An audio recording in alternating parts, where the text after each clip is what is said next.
I kindly ask that you continue to speak if these words have touched you today. Consider it this way. Rainwater feeds the soil in the arid garden, allowing for the emergence of fresh life. It would be like pouring water on this ministry soil if you could share, subscribe, or even give. It enables the garden to continue bearing fruit, not just for you, but for many others who are looking for hope. Here's another picture. Only when there is oil in the lamp can it glow in a dark room. You are adding oil to this candle when you decide to dawn it. Thus, the light keeps burning, and that light shines into the lives of people who are still fumbling in the dark, in addition to lighting your way. Here, there is no pressure. Never giving does not make you less valuable, and doing so does not make you more liked. For those who have been awakened, this is only a chance, an open invitation to stitch into the same ground that has been sowing into you. You're entering your reboot season. Choose one. Your burden is becoming lighter. New strength will replace the fatigue that has followed you. As you ascend, you're not only rejuvenated for yourself, but also serve as a beacon of hope for others who are struggling in the dark. So take a big breath. Make this your time to start again. Enter the new breeze of the Spirit of God. Additionally, if you feel inspired, use your like, share, subscribe, or donut to pour a drop of water or oil into this light. Thus, by working together, we may see many others find the same rejuvenation that is currently emerging inside you. Heaven is pushing reset, even if it seems like your life screen has frozen. Every shutdown moment and error message is being rebuilt into a fresh start. It's the Spirit that breathes new life into your lungs, not your own efforts, that give you the refresh you need. So take a lighter step forward. Have faith that you won't be dominated by what exhausted you yesterday. This goes beyond simple recuperation. It's resurrection, power developing inside you. Selected one. Heaven may sometimes stop you in your tracks with what I refer to as a spiritual emergency. The fact that you're listening at this moment is no accident. It is the result of divine intervention. There are times when life seems to be on the verge of collapse, and one more concession, one more postponement, or one more quiet defiance might send you plummeting into the abyss. But I've already drifted so far. Does it matter anymore? You can ask, but it matters because God's mercy hasn't abandoned you. This is one of those times when God says, stop, listen, and choose life. Heaven has not approved your tale, as shown by the fact that your heart continues to beat and that conviction still churns within of you. The door of grace remains open because you are here. The prophet Hosea's words were thundered by the Spirit. Verse 12 of chapter 10. For your own sake, righteousness, break up your unplowed land and reap the rewards of unwavering affection. Because now is the moment to seek the Lord until he arrives and pours out his righteousness on you. I'll choose one. Can you see it? Inside of you, there lies unplowed land. Disappointment, dread, and delay have hardened these places.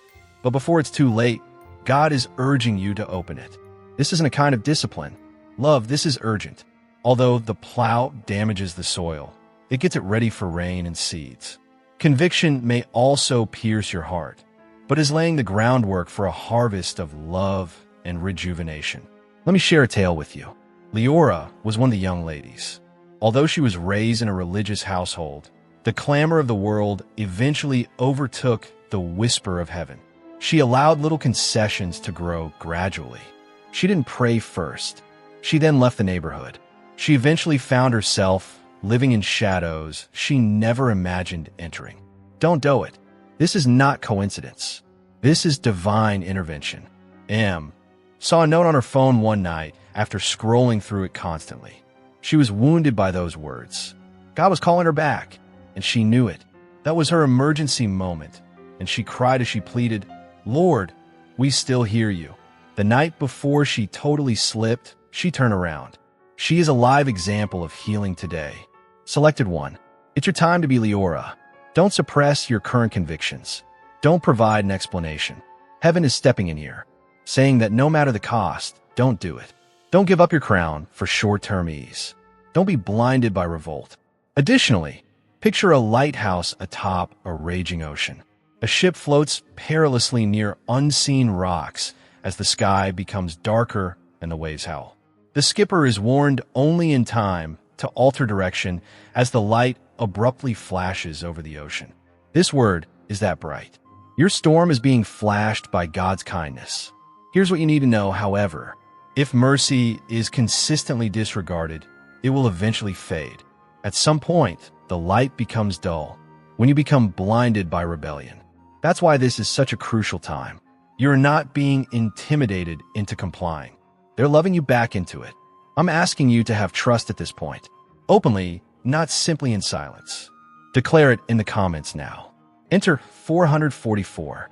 Why 444? Thus it represents foundation and stability. For rivers that come from Eden, for house walls, and four corners of the planet. Do not undervalue the significance of this prophetic gesture. By writing 444, you are expressing, I choose stability in God. I will not waver anymore. I anchor myself in His presence. Saying yes at the appropriate time may completely alter a person's life. Your spirit may be stabilized by this tiny act of agreement. It's not magic. It's faith manifested. You are indeed exhausted, chosen one. Your difficulties are real. Heaven, however, is offering you a lifeline today. Grab it. Don't allow another evening go by in which you risk your soul. Start the excavation. Thus, justice, and see how His rain falls on your tired heart. Your call has not been disconnected. You still have your crown, but now is the time to choose your successor. Decide to live. Select light. Decide to be the one selected. You have already been proclaimed a chosen one by God. Writing 444 is not just a series of random numbers.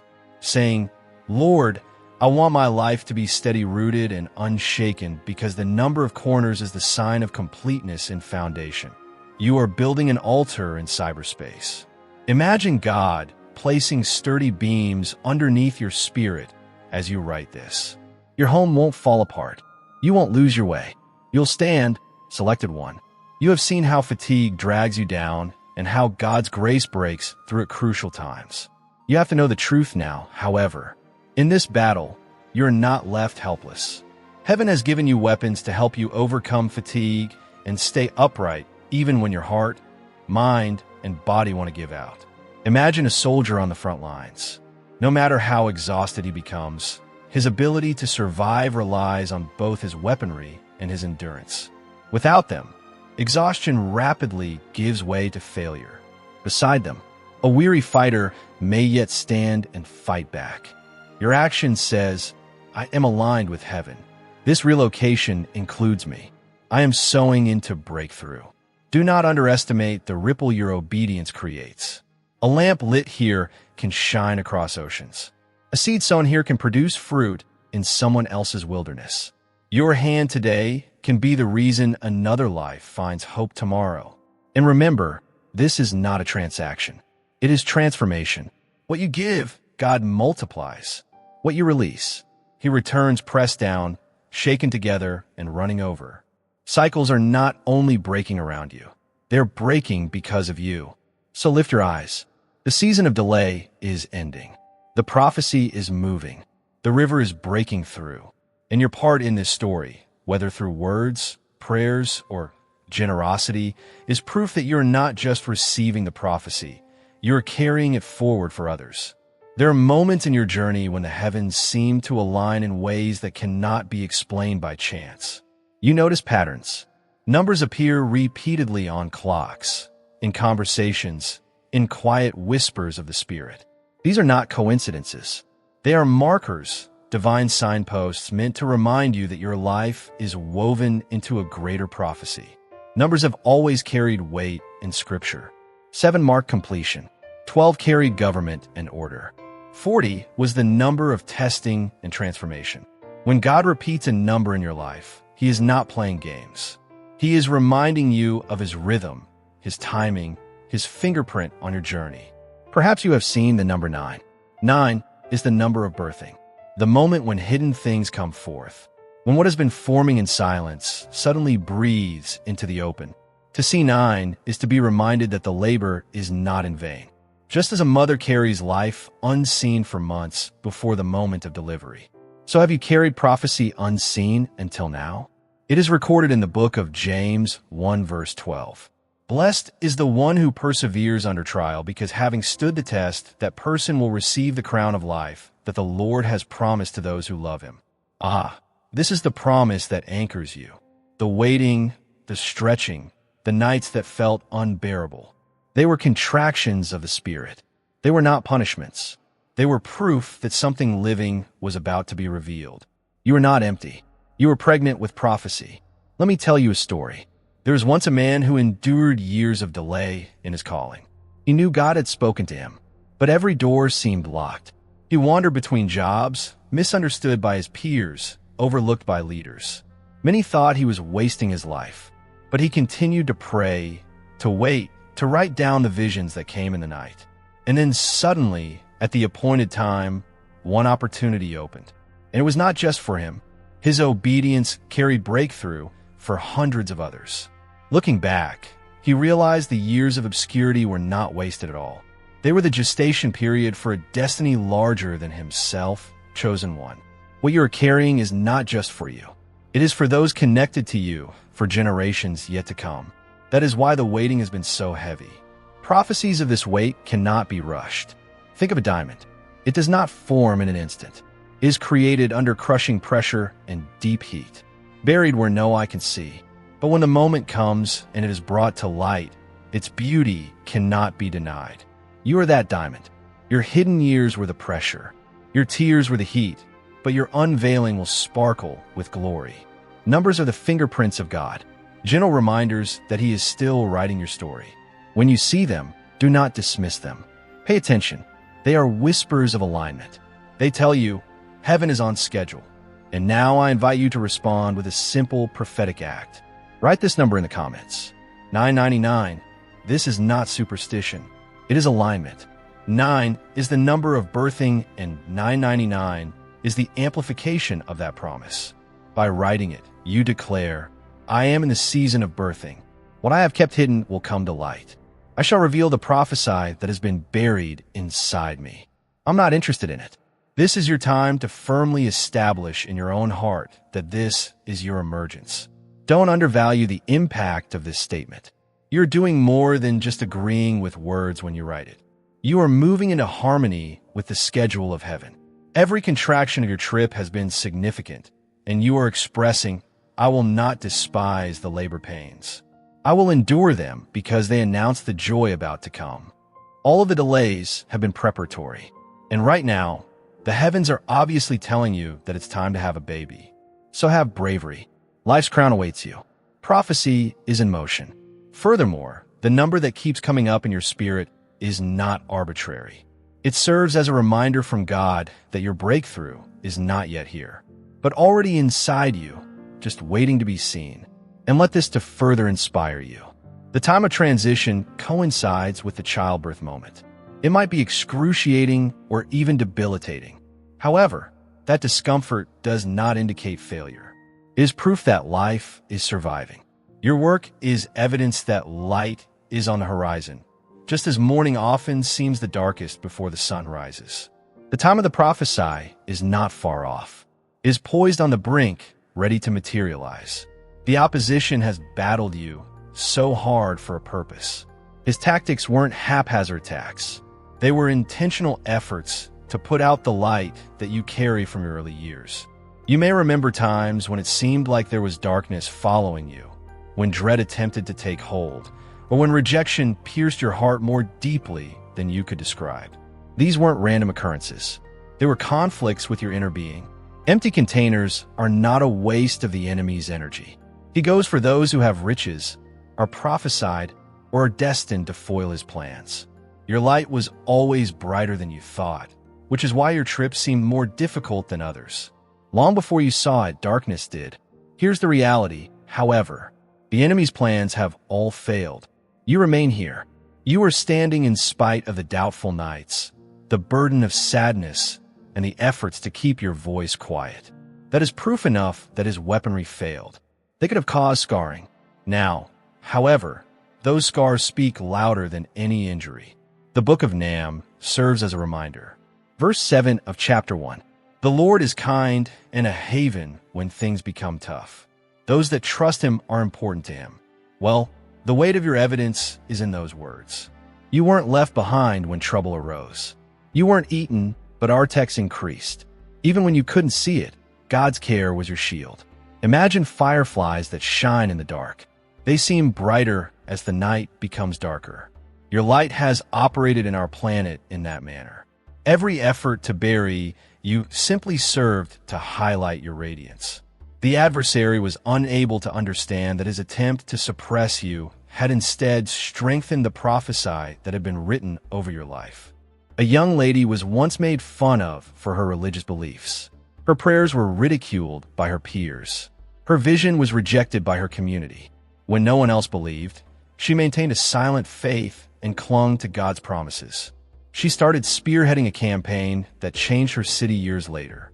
In retrospect, she saw that the same derision she had experienced was training. It increased fortitude. It strengthened her belief. She was unstoppable as a result. Her tale is similar to yours. You were never supposed to be stopped by opposition. It was intended to shape you.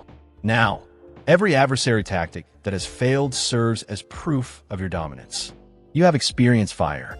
Nevertheless, similar to the 3 men in the furnace of Babylon, you left without even smelling the smoke. There is more to this than just survival. It is evidence that you have always been under heavenly protection. Examine your history in detail. Patterns of near misses where danger should have ceased will become apparent to you. However, something stepped in. Those weren't coincidences. Because the prophesy inside you could not be stopped, they were God's hand keeping you safe. It's possible that the opponent attempted to persuade you that you were beaten, weak, or forgotten. But every time he got back up, you refuted his falsehoods. Your fortitude has served as a quiet sermon, announcing that the strength inside you outweighs any opposition from the dark. Think about this picture. Standing amidst raging surf is a lighthouse. The tower endures despite the smash of storm after storm. Far out at sea, ships find their way home after seeing the light. You're that person. You were not destroyed by the storms. They demonstrated your function as a lighthouse for others. Your perseverance has turned into advice for others who are still in the storm. This explains the intensity of the struggle. The adversary was aware that your narrative would include more than just you. It would save others from hopelessness. The influence of your testimony spans generations. Each unsuccessful assault demonstrates that your light is too important to be concealed. Selected 1. Let this reality sink in. God has already proclaimed your triumph. Therefore, you are unstoppable. The tactics of the adversary have been shown to be futile. His efforts to keep you quiet have just increased the need for your voice. Furthermore, your survival is more than simply survival. It is an indication that your destiny is too tremendous to be put out. Now, take a brave step. Darkness's unsuccessful tactics are behind you. Prophecy will come to pass. Your light will shine, and every promise that God has secretly uttered will come to pass. You demonstrate that the enemy's schemes may be foiled. God's word, however, cannot. Thus, keep this in mind. You have been crowned by what was supposed to demolish you. Your calling has only been validated by each conflict. You emerge as evidence that light always triumphs over darkness, not as a survivor. Comfort is never the birthplace of vision. In fire, it becomes sharper. When you're feeling overburdened by pressure, when you reflect on hardships you once believed would break you, you may discover they accomplished more. They made you see clearly. They eliminated distractions and burn away illusions.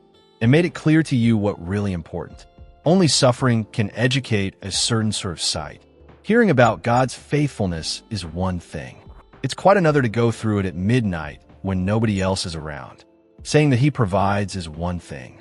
Seeing provision come when it feels like every door is locked is another. These experiences mold your perception as well as your faith. When others fail to notice his hand, they educate you to see it. Imagine putting gold in a furnace. Gold is not destroyed by fire. It makes it pure, destroying what is not genuine with fire. Your perception has been affected in that way by your hardships. You weren't blinded by them. You were able to see God's fingerprints in the tiniest details when they sharpened your eyes. According to Proverbs 3 verses 5-6, you should put all of your reliance in the Lord and not rely on your own wisdom. He will straighten your path if you submit to Him in every manner. Well, this is the basis for improved eyesight. It's not about seeing all the answers in detail. It involves learning to have faith in the person guiding you, even when it seems that the route is obscured. Straight pathways are offered to those who fully rely on God, not to those who possess flawless foresight. A guy once had a dream that he would construct a magnificent masterpiece for God. Everything first seemed to collapse. The doors shut. Resources disappeared. Friends left. He believed that he had failed, but his sight changed in that desert. His original vision reappeared, but this time it was God's polished vision, and he asked, God, were you leading in time? Instead of, how do I make this happen? Because it was born of fire, everything he subsequently constructed was not brittle. The same is true of your narrative. False hopes have been burned away by the trials. What's left, however, cannot be shaken. Your view is unclouded by the fire you survived. It has brought it into focus. You can now spot the fake more easily. You now understand the distinction between a heavenly task and a diversion. The gift of fire-forged vision is that a sailor at sea comes to mind.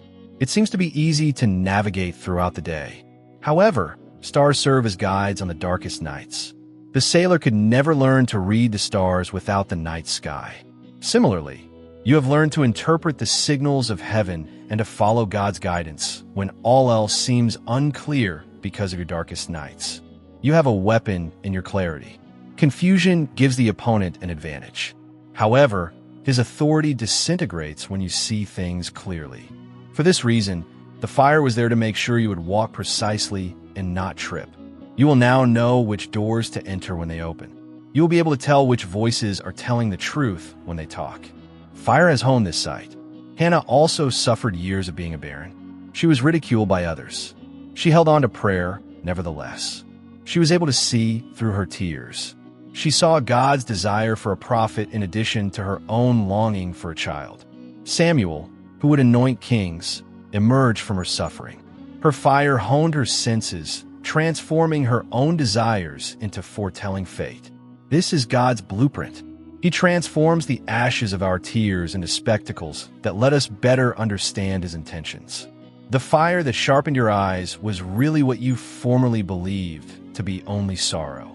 As a result, you now see your previous struggles in a new light. Select one and pay careful attention. You didn't just stumble here. Heaven stopped everything else so this message could reach you. The weight of carrying battles you never asked for has left you tired, your body heavy, your mind worn, your spirit depleted. Hear me clearly. Exhaustion does not mean failure. It's proof you've been fighting on a battlefield that not everyone is designed to survive. I know you've been tempted to give up. You've whispered to yourself, I can't keep going like this.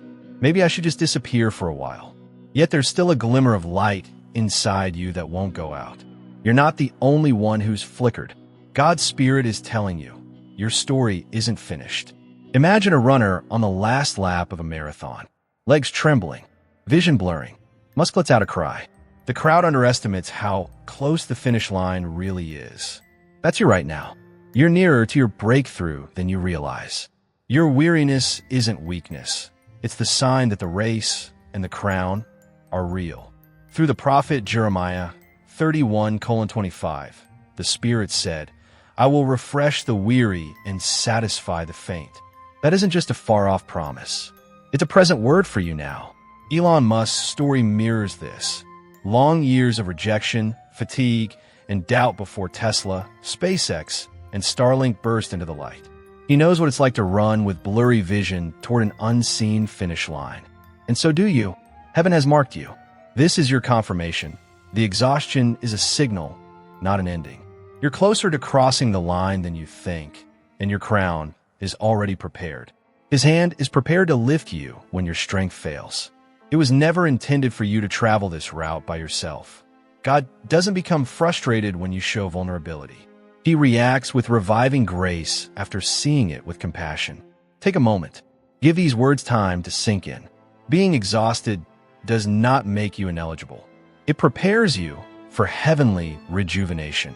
Your frailty is not a source of shame for God. It appeals to Him. He's not keeping track of how many times you've tripped. He's keeping track of how many times you choose to get back up when it looks simple to give up. Let me share a tale with you. Once upon a time, a chosen one lived in the background, feeling ignored and forgotten. They prayed for change every day. However, the waiting period was so lengthy that it was intolerable. While they were trapped in the same valley, everyone else seemed to be making progress. "Lord, if you are really with me, why am I still here?" they screamed out one night, too exhausted to continue. "I'm building something in you that the world cannot take away," God said quietly. "You will ascend because my hand carried you, not because of human might." Their hearts were altered, but their longing did not stop that night. They understood that fatigue was not the end. It was the sacred site of the beginning of God's might. Right now, you're there too. You are not abandoned because you are tired. It is evidence of your humanity and your need to rely on the paranormal. Heaven sees your tiredness differently from the adversary, who would love for you to mistake it for failure. Your fatigue serves as the fertile basis for new oil. Imagine a candle with a low, almost extinguished flame. It seems to be prepared to die. However, the flame rises higher than previously when a new drop of oil comes into contact with the wick. That's what's going to occur with you. You can't describe the power of new flames and fresh oil. Or picture a tree with naked branches and icy ground in late winter. Everything seems to be dead, yet invisible roots continue to sip under the dirt. Still getting ready. It will always be spring. Right now, it is your soul. The secret activity of God inside you ensures rejuvenation, even if you may seem exhausted on the surface. Pick one, then raise your head. Take a breath. Refuse to believe the falsehood that you are done. Your fate is not negotiable, and you are still chosen, called, and crowned with purpose even in this weak time. Heaven hasn't altered its mind, even if the world has rejected you. Do not scroll away, I beg you. Don't dismiss this. Be mindful of this moment. Don't remain mute if this word is calling to you. In order to help others find the same motivation, please share, like, and comment below. To ensure you don't miss what paradise has in store for you in the days ahead, subscribe if you haven't already. This is your prophetic deed at last. In the comments section, type 707. Type Amen to embrace the angel's blessings. Show your support by giving super thanks up to $20. By repeating the number 7, which represents completeness, you are announcing that spiritual rejuvenation will emerge throughout this time of unending tiredness. You're not done yet. Your selected one is being refilled.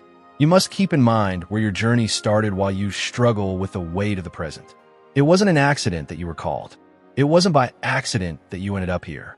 There was a voice that said you would be different from the start, even before you had a name. Furthermore, heaven has never altered its edict, despite the world's attempts to persuade you that you are normal. You have been selected. The tale of Israel has a significant lesson to teach us. They weren't picked based on their intelligence, strength, or quantity. The Bible really states that they were the least of all the nations. However, God marked them with His covenant and showed them His love. You are that. You were chosen because you had a precious quality that others lack, not because you were the strongest. Consider how a potter chooses their clay. A little lump is selected by the potter from among all the earth. Nothing visually striking. Yet he imagines a vessel of dignity from that ordinary piece. The clay does not yet seem to have a bright future. However, the potter is already aware of what it will become into. That clay is you. The completed vessel has already been inspected by the Father. The book of Deuteronomy, chapter 7, verse 6, has a holy proclamation that remains veiled even when you can only perceive the shapelessness of your present. Because the Lord, your God, considers you to be a holy people. Out of all others, He has picked you to be His most prized asset. Selected one, let your spirit absorb that. Treasured property, not an afterthought, not a mistake, not a leftover. You are chosen, cherished, and unique. And no matter what lies fatigue whispers in your ear, this fact is stronger. However, I am aware that questions trouble your heart. Why am I so exhausted if I am selected? Why is life so burdensome? This is the response. Being selected does not mean that you are immune to conflict. You're prepared for it. You are destined to face hardship rather than run from it. You haven't missed your calling because you're tired. It often serves as proof that you are residing there.